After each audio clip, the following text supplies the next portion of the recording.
Welcome to The Explainer. Today we're going to break down the story behind a story. How a huge moment of social upheaval actually sparked the creation of the novel We Missed a Meeting. It's an amazing look at how real life and art collide. So let's just dive right in. It really all kicks off with this one question. A longtime friend asked the author, Alex Auguste, how in the world he builds these huge connected universes from scratch. And that simple question got him thinking, and he started to lay out the very specific real-world events that led to his biggest project yet.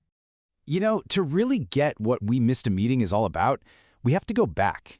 The idea for this novel didn't come from some literary thought experiment. Nope, it came from a raw political event that really just shook the author, Alex Auguste, to his very core.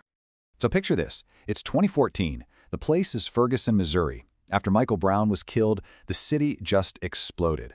Auguste was watching it all go down, mostly on Twitter, getting this unfiltered view, and he was just completely captivated and, deeply, deeply troubled.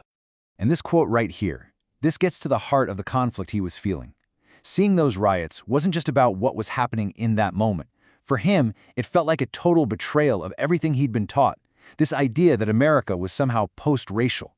That whole illusion was just shattered. What's super important here is that Auguste didn't see the anger in the streets as just random chaos. To him, it was a completely justified reaction.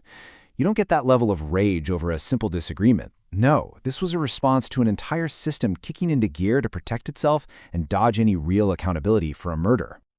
So how do you even begin to process something that chaotic? Well, Auguste didn't just watch the news. He started building a way to think about it.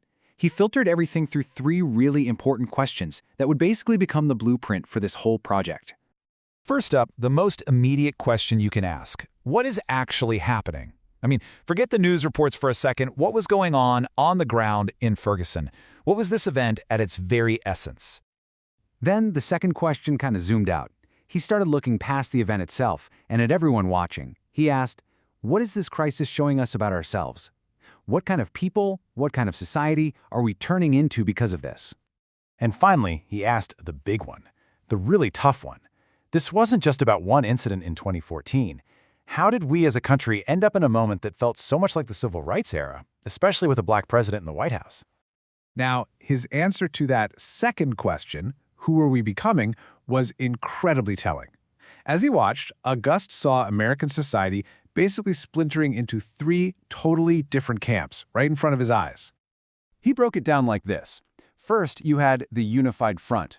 These are the people who saw Ferguson and said, okay, we clearly have more work to do. Then you had the deniers, who just pulled back and insisted, this is not who we are.